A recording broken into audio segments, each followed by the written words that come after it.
I stand at the polished mahogany podium, my hands gripping the edges so tightly my knuckles turn white. The scent of lilies hangs heavy in the air of St. Mary's Catholic Church, mingling with the musty perfume of old prayer books and candle wax. Every pew holds a familiar face, some streaked with tears, others watching me with naked skepticism. My grandmother's casket sits before the altar, draped in white roses. Lucia Rivera, the family matriarch, the keeper of traditions, and the only person who truly saw me. My index cards tremble between my fingers. I glance up to see Chelsea in the front row, her perfectly mascaraed eyes narrowed, lips pressed into a thin line of disapproval.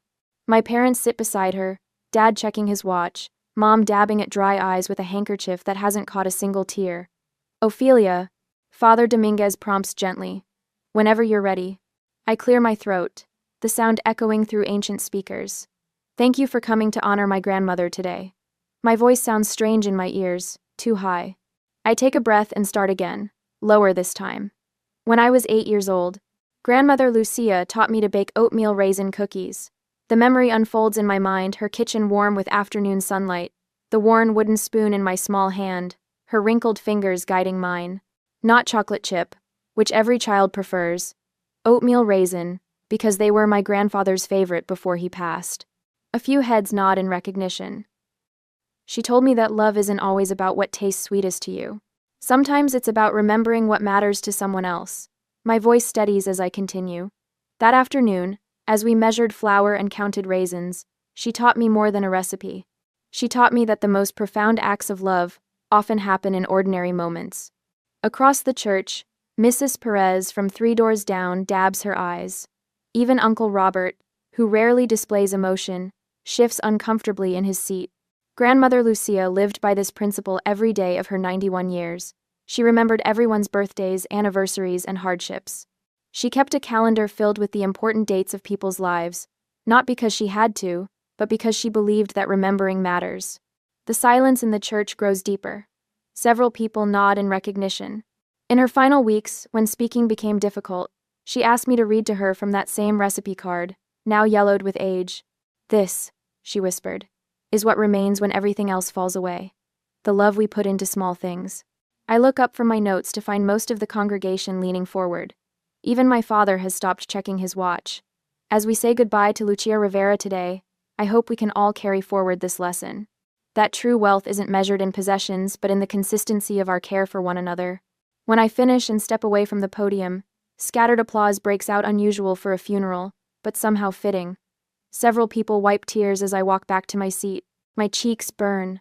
My heart pounds against my ribs like it might break free. Mrs. Gonzalez from Grandmother's Garden Club reaches across the aisle to squeeze my hand. Only Chelsea's cold stare follows me, her lips curved in a smirk that says she knows something I don't. Later, I find a quiet corner of the reception hall, away from the buffet tables laden with casseroles and the clusters of relatives trading stories. The church basement smells of floor polish and coffee. I lean against the cool cinder block wall, letting my breathing slow. The memory I shared wasn't entirely truthful. Grandmother did teach me to bake cookies, but the conversation about love happened years later, when I was 23 and heartbroken over a job rejection. I combined the memories, polished them into something that captured her essence rather than the literal truth. The guilt of this small embellishment sits like a stone in my stomach. I close my eyes, remembering how Grandmother's kitchen always smelled of cinnamon, and how her hands, though spotted with age, moved with such certainty. How different from my childhood home, where Chelsea's dance recitals and debate trophies dominated the mantel while my perfect attendance certificates disappeared into drawers. You have a librarian's soul, Grandmother once told me when I showed her my carefully organized bookshelf. Not a criticism like when my mother said I was too quiet to make an impression, but an observation of something valuable in me. Now she's gone, and the strange weight of being truly seen by someone has disappeared with her. Miss Rivera? I open my eyes to find a slender man in a charcoal suit standing before me, leather portfolio tucked under his arm. Yes? Henry Gutierrez. He extends his hand. I was your grandmother's attorney. My condolences for your loss. Lucia was a remarkable woman. Thank you. His handshake is firm, his eyes direct and intelligent. I need to speak with you about some matters concerning your grandmother's estate.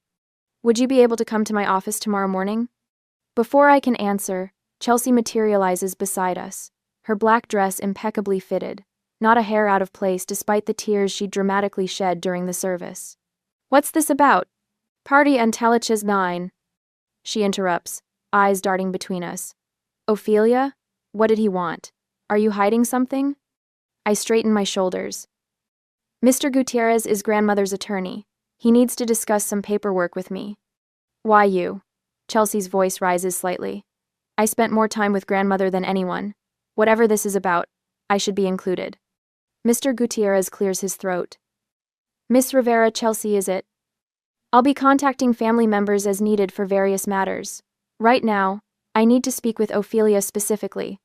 I notice my parents hovering nearby, suddenly interested in my conversation when they've barely spoken to me all day. "It's probably just paperwork," I say, surprised by the firmness in my voice. "I'll handle it." Chelsea's eyes narrow. "Since when do you handle anything important?" 10 o'clock tomorrow, Miss Rivera," Mr. Gutierrez says to me, ignoring Chelsea's barb. "My office is on Broadway, just past the old theater." As he walks away, Chelsea follows, already launching into a story about how close she and grandmother had been. My parents draw closer, Mom adjusting my collar like I'm still 12.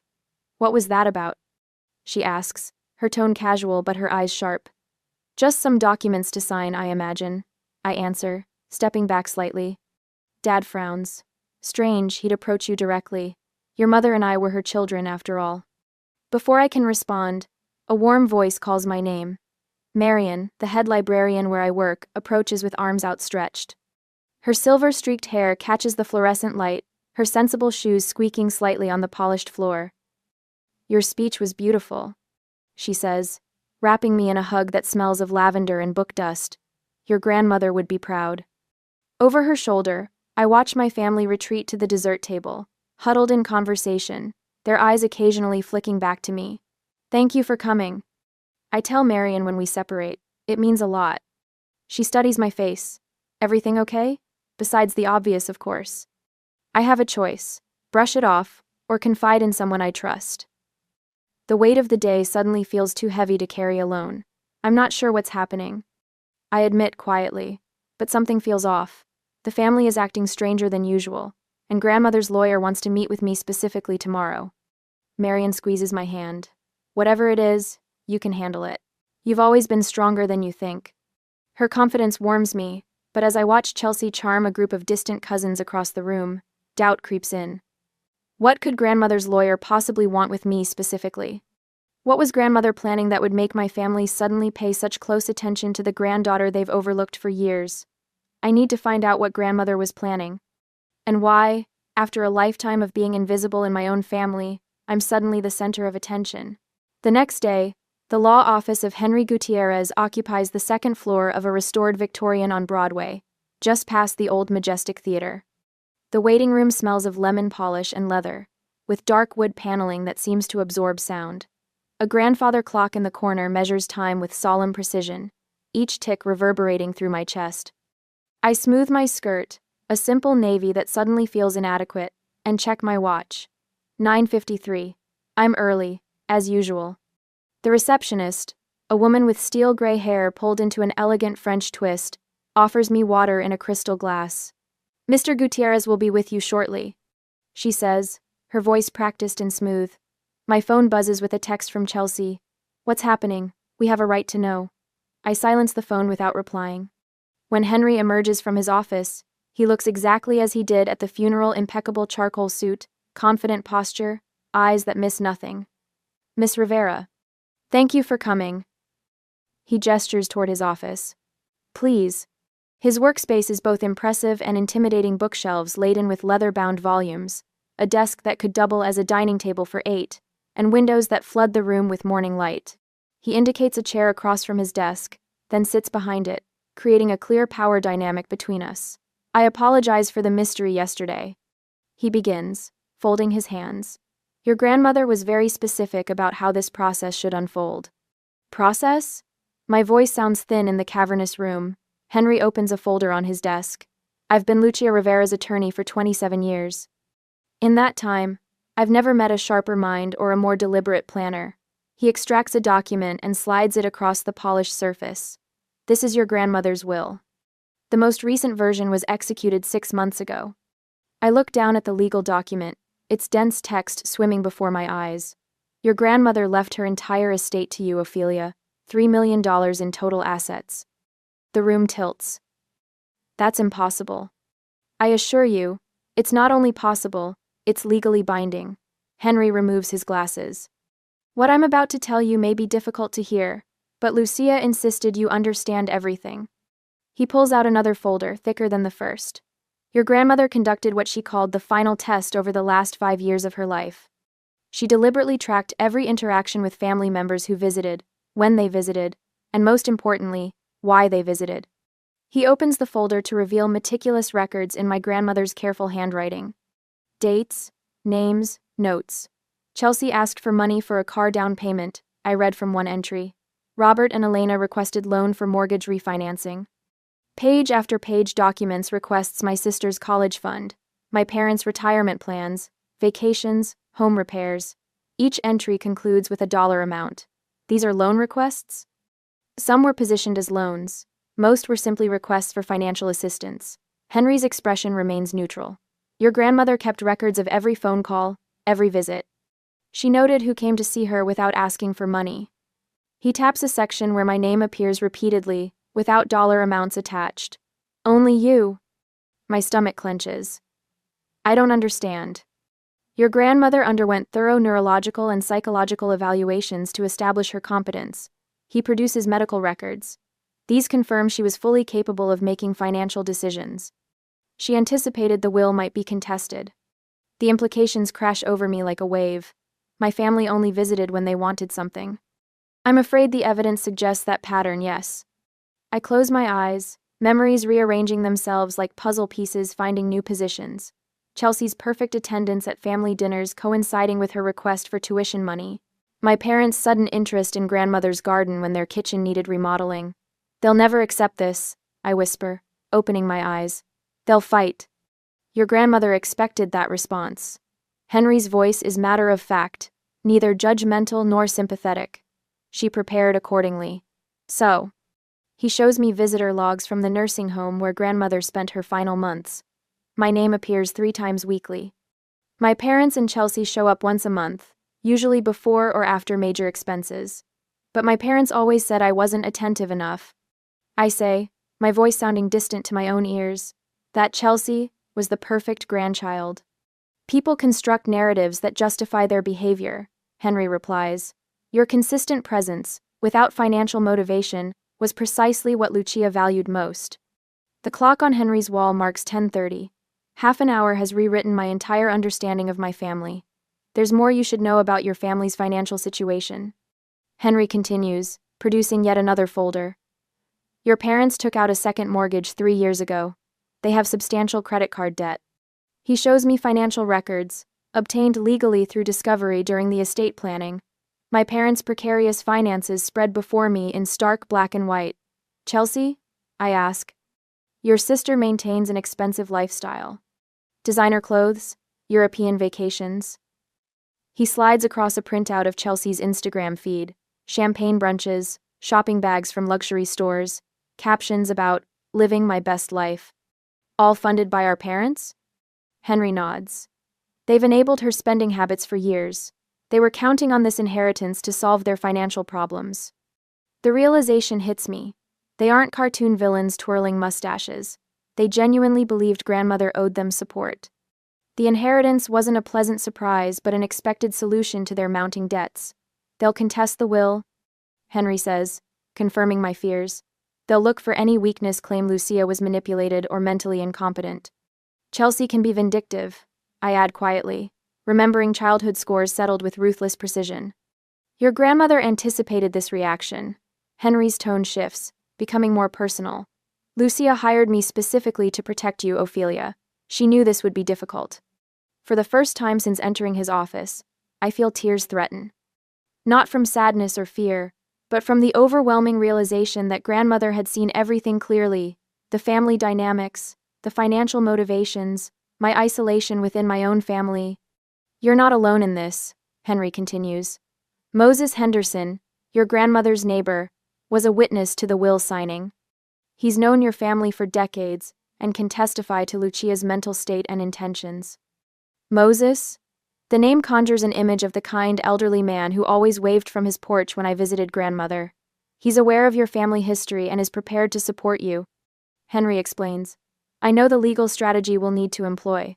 Between Moses's personal knowledge and the documentation Lucia prepared, we have substantial resources. I look again at the will, at my grandmother's signature firm and clear, just like her intentions. Lucia prepared for every possibility, Henry says, gathering the documents into neat piles. She was determined that her final wishes be respected. The grandfather clock chimes 11. In just 1 hour, my understanding of my family has been completely upended. The patterns of neglect and favoritism weren't just in my imagination. The disappointment over my career choice wasn't about the library, it was about money. Chelsea's perfect grandchild act was performance, not love. Yet beneath the shock and betrayal, something else stirs a strange sense of validation. Grandmother had seen the truth. She had valued my visits, my simple company without demands or expectations. In a lifetime of feeling invisible, she had seen me clearly. What happens now? I ask, my voice steadier than I expect. We prepare, Henry says simply. Lucia gave us everything we need to honor her wishes. Now we just need to be as strategic as she was. Outside the window, San Antonio continues its morning bustle, unaware that my world has just been completely transformed. The next morning, the morning of the will reading, brings a knot to my stomach as I enter Henry's office. The reception area fills with my family, the air thick with tension and cologne. My mother adjusts her pearl necklace while Dad checks his watch for the 3rd time. Chelsea sits with perfect posture, scrolling through her phone with manicured nails, occasionally glancing up to study me with narrowed eyes. Henry appears in the doorway, leather portfolio tucked under his arm.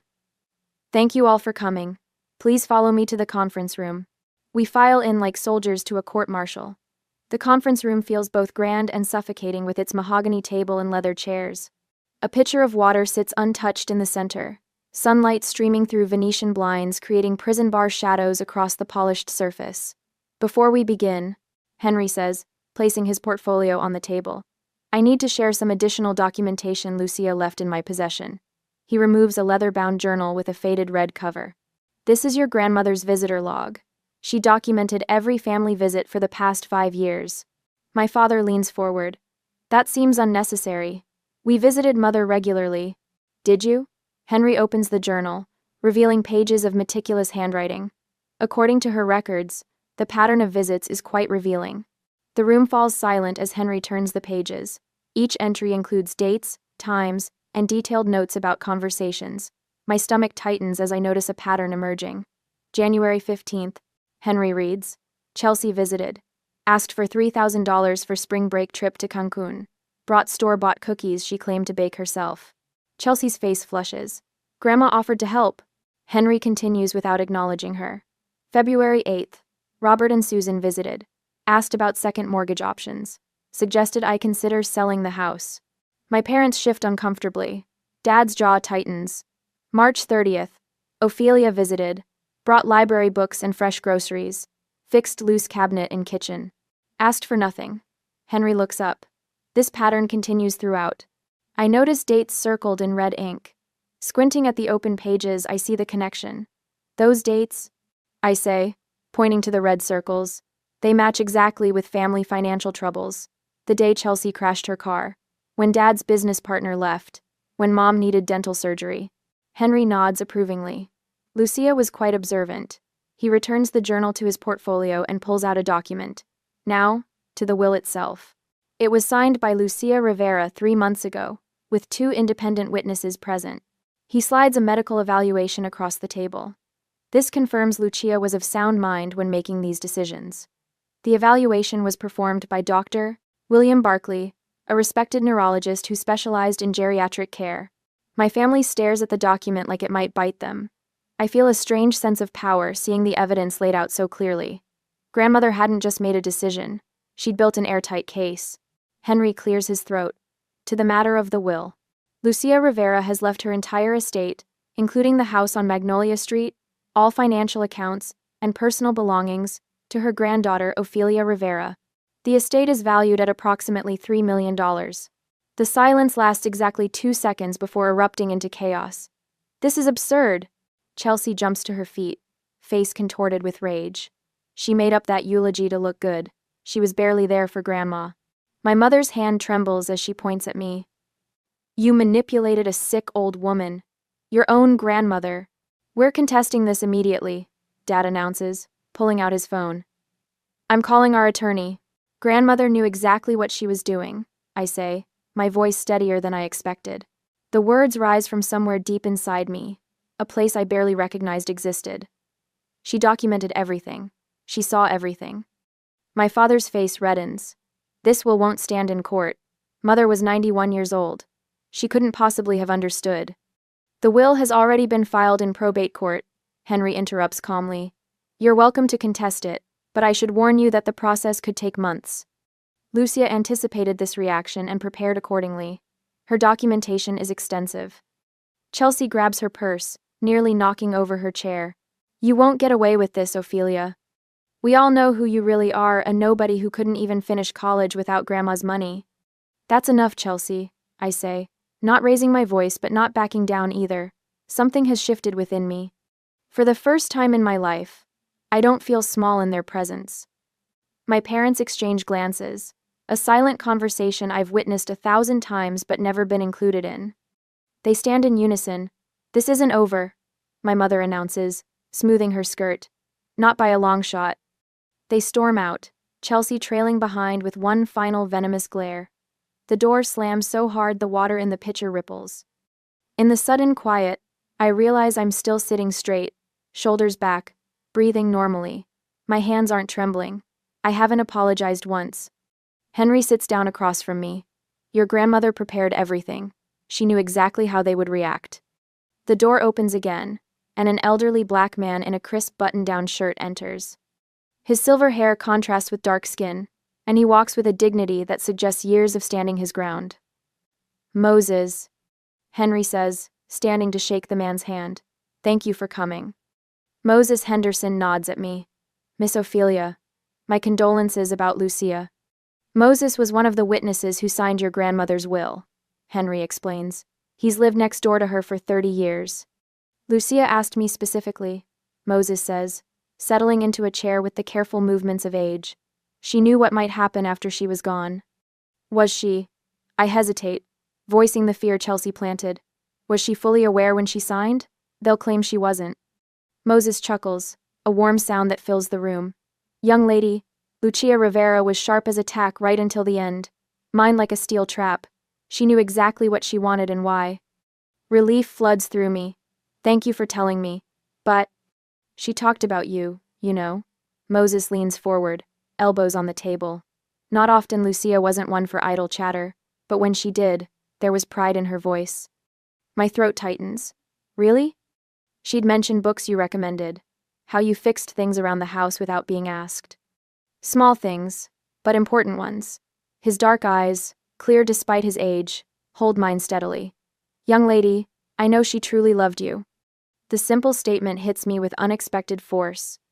Not the inheritance, not the victory over my family, but this confirmation that grandmother's love had been real. This is what makes tears spring to my eyes. I loved her too, I managed to say. Henry clears his throat. We have a strong case, Ophelia. The documentation is impeccable, but your family won't give up easily. I look between these two men, strangers days ago, allies now, and feel something unfamiliar taking root. Not just confidence, but a sense that I'm not facing this alone. Can I really stand up to them after all these years? The question slips out before I can stop it. Moses smiles, revealing a gold tooth that catches the sunlight. Lucia thought so, and that woman was rarely wrong about people. I nod, straightening the papers before me with steady hands. For the first time since grandmother died, I feel certain of my path forward. The battle has just begun, but I'm no longer afraid of the fight. I place another legal tome on the growing stack beside me, rub my tired eyes, and check the time. 7:43 p.m. 3 days after the will reading, and I've barely left this conference room in Henry's office. Undue influence requires proof that I isolated grandmother from the family. I say, underlining a passage with my finger. They visited her, though not often. That argument won't stand. Every teen. I dear offer matter word. Henry nods, his expression carefully neutral as he reviews documents across the polished oak table. His tie is loosened, sleeves rolled to the elbows. Good observation. They'll likely argue diminished capacity instead. But we have Dr. Ramirez's evaluation from just 2 months ago. I tap another folder. Perfect cognitive scores. True, but Chelsea might claim the evaluation was done at your request. I look up sharply. I never asked for an evaluation. I know that. Lucia requested it herself, anticipating this exact situation. Henry removes his glasses, polishing them with a handkerchief. But perception matters in probate court. We need to prepare for every angle of attack. I exhale slowly, setting aside emotions that threaten to bubble up during the will reading. This isn't about feelings anymore, this is strategy. Chess, not checkers. What about the journal? I ask. Powerful evidence, but they'll call it hearsay. Henry replaces his glasses, his expression sharpening. We need additional corroboration.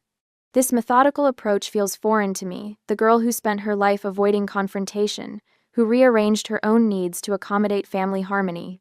Yet here I am, analyzing legal precedents like battle plans. I've been reading about contestation statistics. I tell him, opening another book. Most challenges fail when proper documentation exists. Henry's eyebrow rises slightly. You've been doing homework. I need to understand what we're facing. The words come out firmer than I expect. This isn't just about money, it's about respecting grandmother's wishes. Your grandmother would be impressed. Henry sorts documents into neat piles. Most people in your position would be emotional, reactive. You're thinking like someone who wants to win. Outside, San Antonio traffic hums. The world continues while I transform from overlooked librarian to someone who might actually prevail against her family. Let's assess their potential moves. Henry uncaps a pen. Your parents might claim they expected support in retirement. Chelsea could argue promises were made regarding her graduate school. I open my laptop, pulling up my research notes. I've documented every social media post where Chelsea mentioned grandmother's money. There are 17 references in the past year alone. Henry smiles, a brief flash of approval. Good. And I've prepared affidavits from Lucia's bridge club members who witnessed Chelsea's behavior at holiday gatherings.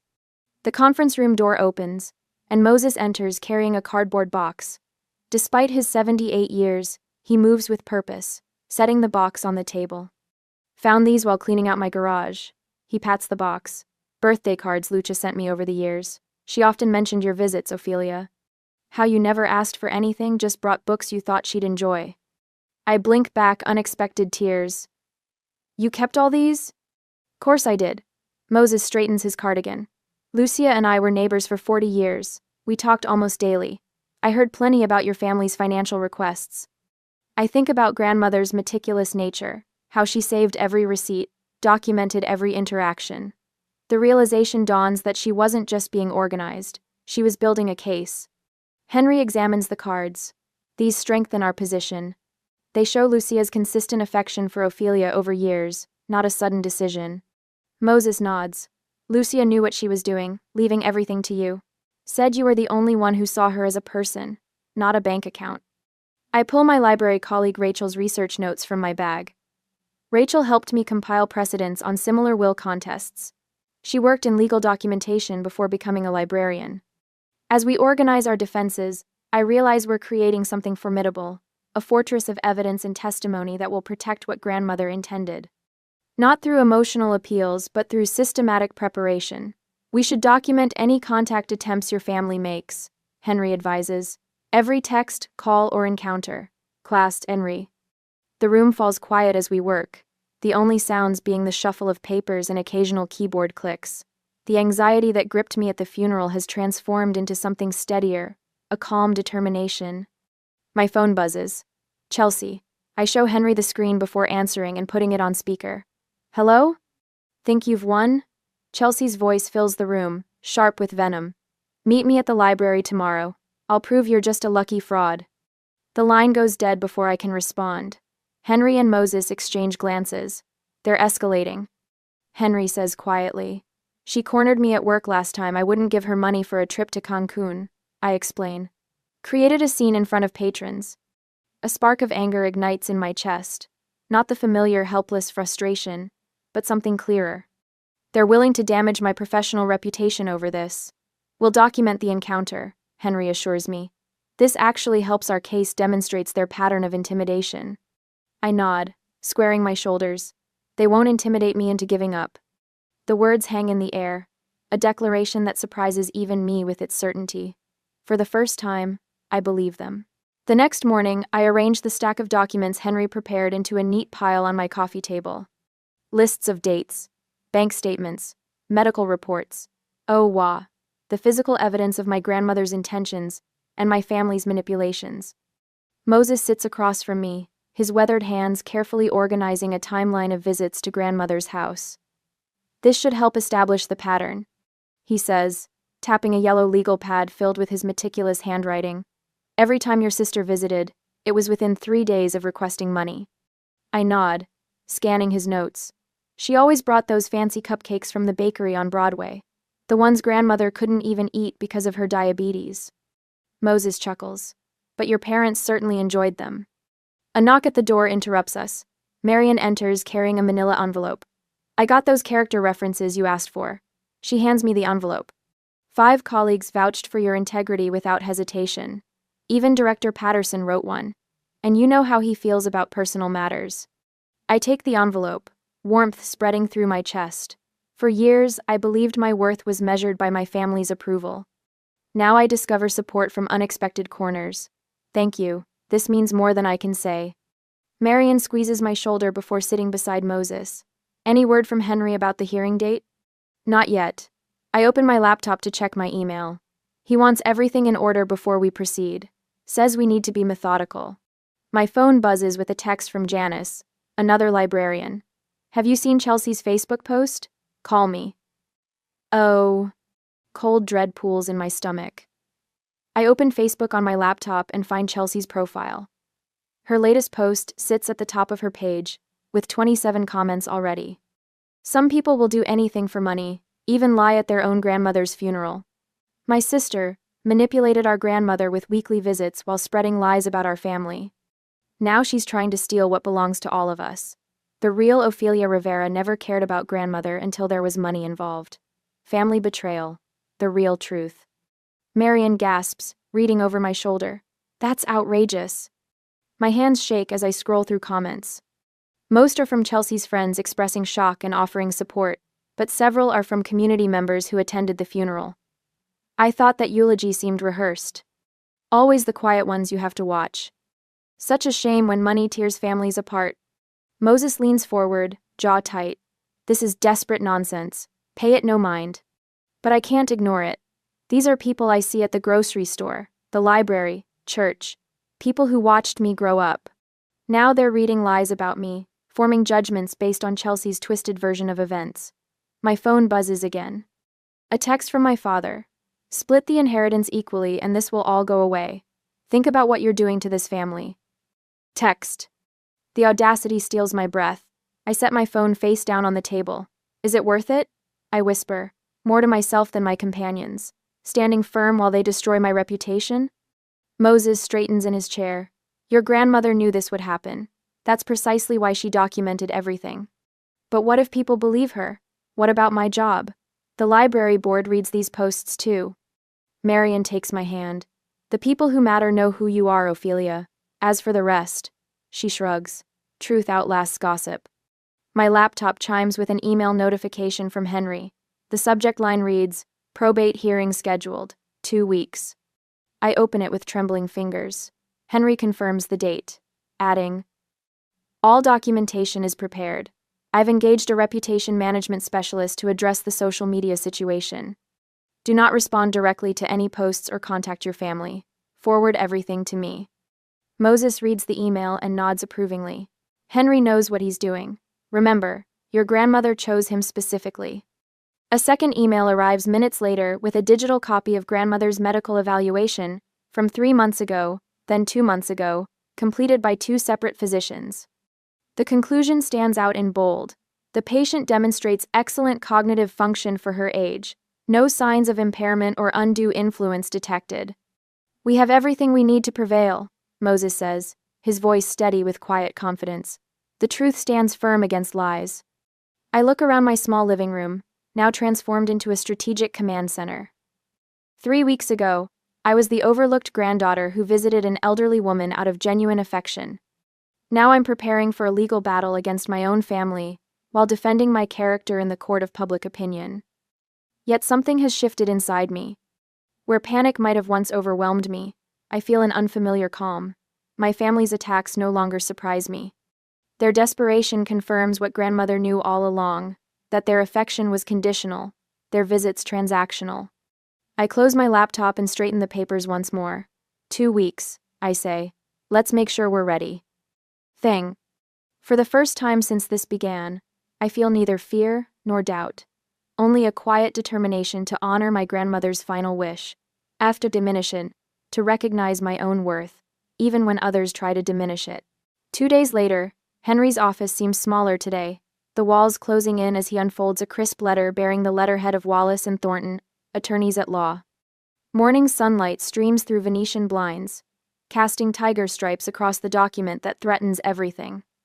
They've hired Gerald Thornton, Henry says, his usually composed voice tight with concern.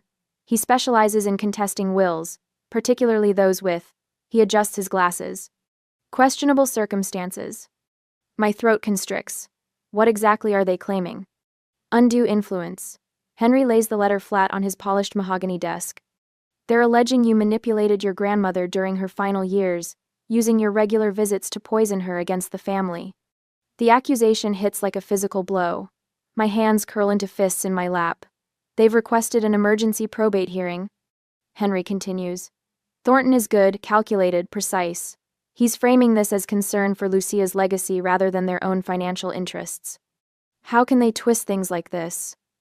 The words scrape my throat. I never asked grandmother for anything. Precisely why this is so dangerous, Henry says. They're not claiming you extorted her. They're suggesting something more insidious, that you presented yourself as the dutiful granddaughter, while systematically turning her against her own children. I picture Chelsea's perfectly composed face, the mask of concern she must have worn when talking to their new attorney. My father checking his watch, my mother dabbing dry eyes at the funeral. The performance of grief that fooled no one who truly knew Lucia. Look at this. Henry slides over a printed Facebook post. It's from my mother's account, a carefully worded message expressing deep concern for dear Lucia's final wishes and heartbreak over possible manipulation of an elderly woman's trust. My stomach turns. They're making me sound like some kind of predator. And they're being smart about it, Henry says. No obvious greed, no public tantrums, just concerned family members worried about an elderly relative's vulnerable state. He pulls out more documents, screenshots from Chelsea's Instagram showing carefully selected photos of her with grandmother at family gatherings, captions lamenting cherished moments and honoring true intentions. They're rewriting history, I whisper, the truth of it settling cold in my chest. They've already gathered support from certain neighbors. Henry's mouth tightens. The Wilsons next door, the Harveys from across the street. People who saw Chelsea's occasional holiday visits but never witnessed your regular Tuesday afternoons reading to Lucia. The phone on Henry's desk buzzes. His secretary's voice comes through the speaker. Mr. Gutierrez, Judge Ramirez has scheduled the emergency hearing for Thursday at 9 a.m.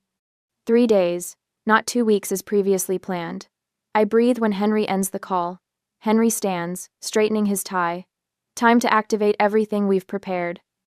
Within hours, our counteroffensive moves with the precision of a military operation. 3 months of strategic preparation deployed simultaneously. Henry sends comprehensive documentation to the court medical evaluations, proving Lucia's mental acuity, visitor logs from the nursing home, testimonials from staff. Moses arrives at Henry's office by noon, leaning heavily on his cane but with fire in his eyes. Those vultures, he mutters, shaking his head. I've written down every conversation I overheard between Lucia and your parents these past 5 years. Every demand for money, every guilt trip about her responsibilities to fund Chelsea's lifestyle. Marian from the library coordinates character references from colleagues. We're addressing the reputation issue head-on, she tells me over speakerphone. 8 letters from community members who've known you for years, testifying to your integrity and character. By afternoon, Henry has arranged for Lucia's primary physician to provide a sworn statement. Dr. Sandoval conducted quarterly cognitive assessments. Henry explains. Your grandmother scored remarkably well, even 2 weeks before her passing. I watch this machinery of defense with quiet amazement. For years, I navigated life avoiding waves, stepping carefully around everyone else's feelings and needs. Now an army mobilizes on my behalf, fighting for what Lucia intended. My phone buzzes with a text from Chelsea. You could stop this if you wanted. Even split. That's all we're asking. I set the phone face down without responding. By evening, we gather in Henry's conference room. Henry, Moses, Marian, and 2 of grandmother's nurses. The wall is covered with documents. A timeline of the family's history with Lucia. My modest apartment couldn't have contained this operation. They'll call character witnesses. Henry explains. Former church members, distant relatives who'll claim Lucia mentioned different plans for her estate.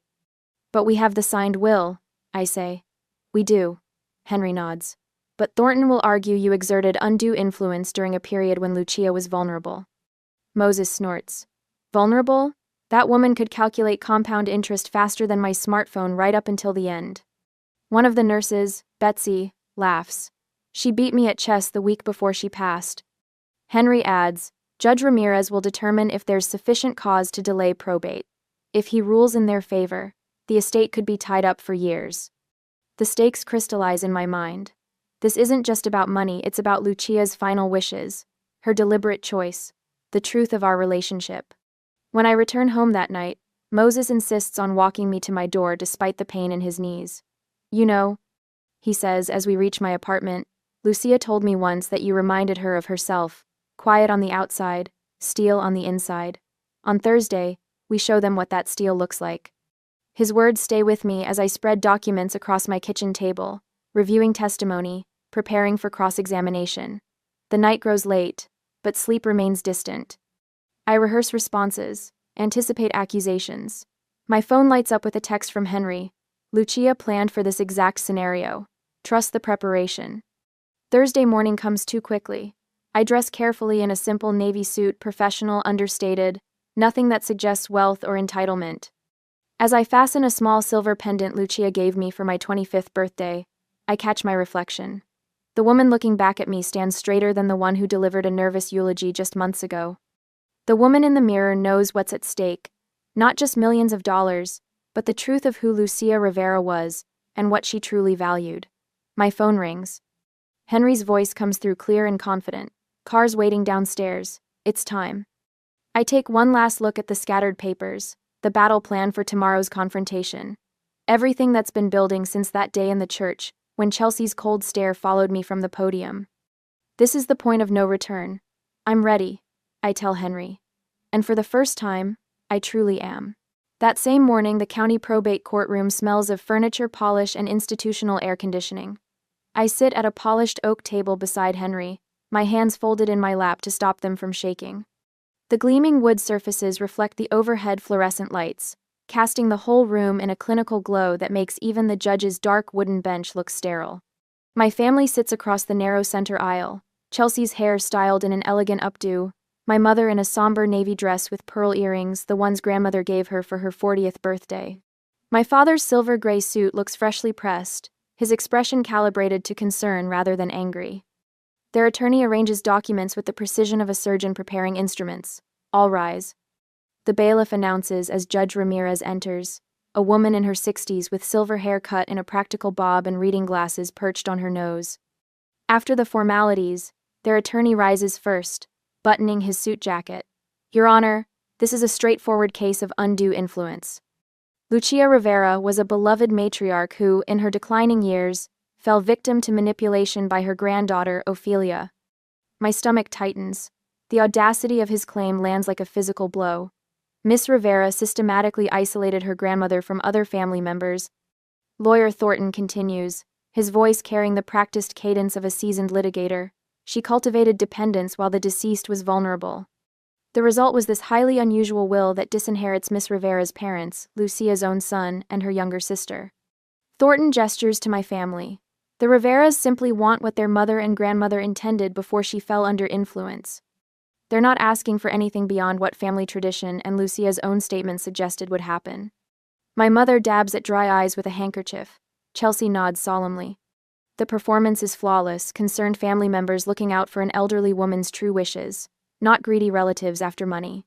The evidence will show, Thornton concludes, that this will represents Ophelia Rivera's wishes, not Lucia Rivera's.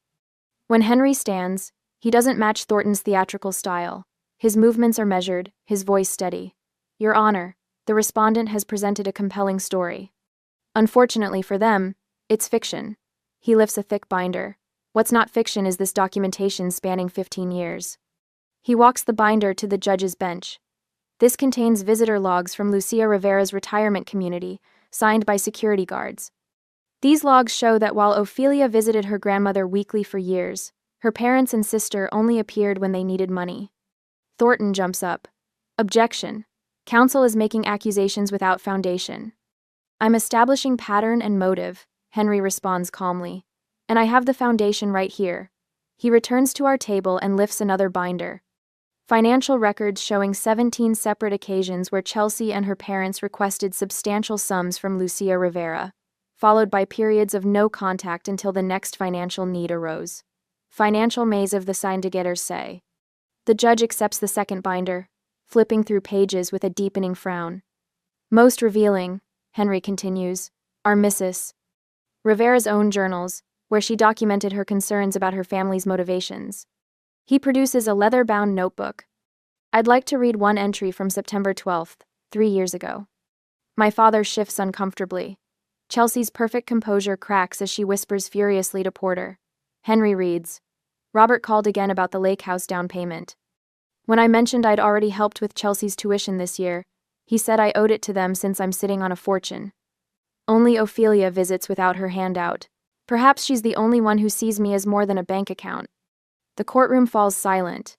My first witness is Moses Henderson, his weathered hands gripping his cane as he takes the oath. Moses settles into the witness chair, his eyes clear despite his 87 years. Mr. Henderson, how long did you know Lucia Rivera? Henry asks. 30 years. We were neighbors at Shady Oaks Retirement Village. And did you ever observe Ophelia isolating her grandmother from family? Moses chuckles.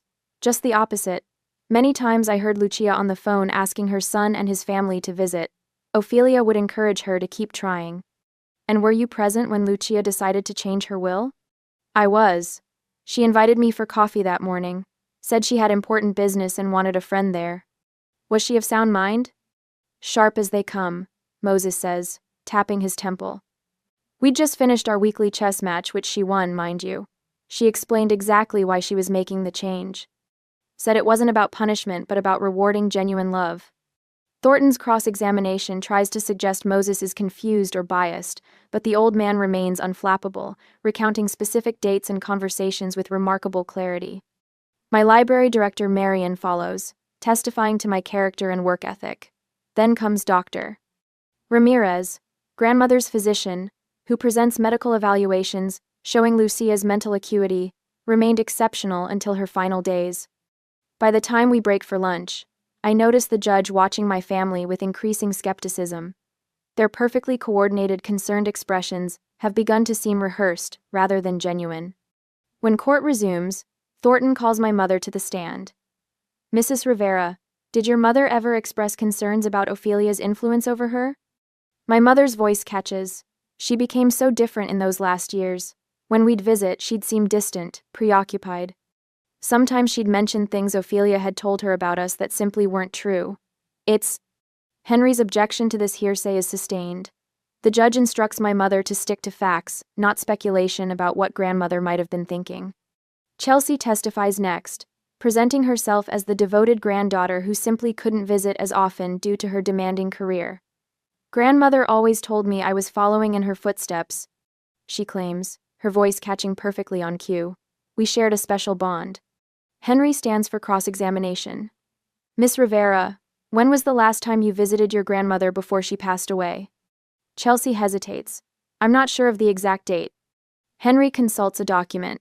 The visitor logs show it was 4 months before her death, on June 3rd. Do you recall the purpose of that visit? Chelsea shifts uncomfortably. To see her, of course. I'd like to enter Exhibit 14.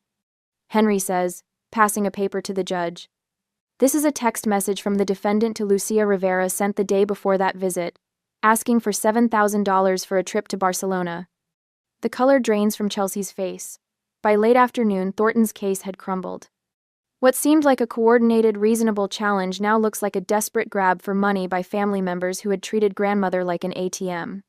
The judge removes her reading glasses, rubbing the bridge of her nose before addressing the courtroom. I've reviewed the evidence thoroughly, and I find no grounds to invalidate Lucia Rivera's will. The documentation shows a pattern consistent with a woman of sound mind, making a deliberate choice based on years of observation. She turns toward my family. The evidence suggests that Miss Ophelia Rivera was the only family member who demonstrated consistent care without financial motivation. The will stands as written. Chelsea's composure shatters. "This isn't fair," she shouts, rising from her seat. "She was manipulated. Ophelia never deserved to be her favorite." "That's enough," the judge says sharply. "One more outburst and I'll find you in contempt. Furthermore, I'm ordering the plaintiffs to pay all legal costs associated with this frivolous contest." She looks directly at my parents. Any further harassment of the defendant could result in additional legal consequences. This matter is closed. The gavel strikes with finality. As we exit the courtroom, Moses catches up to us in the hallway, tears glistening in his eyes. "Lucia would be so pleased," he says, patting my hand. "She knew exactly what would happen. She told me once that sometimes people need to face consequences to grow."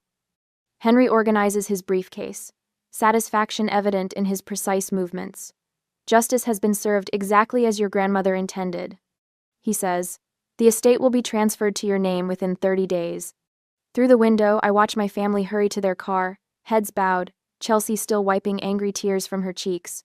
For the first time, they look small to me, diminished not by their defeat but by the revelation of who they truly are. A strange calm settles over me. The inheritance is secure, but more importantly, I understand now what grandmother tried to teach me through her recipes, her stories, her quiet affection. Value isn't measured in dollars but in the consistent care we offer one another without expectation of return." The courtroom empties around us, but witnesses from the neighborhood linger, several approaching to congratulate me. "Mrs.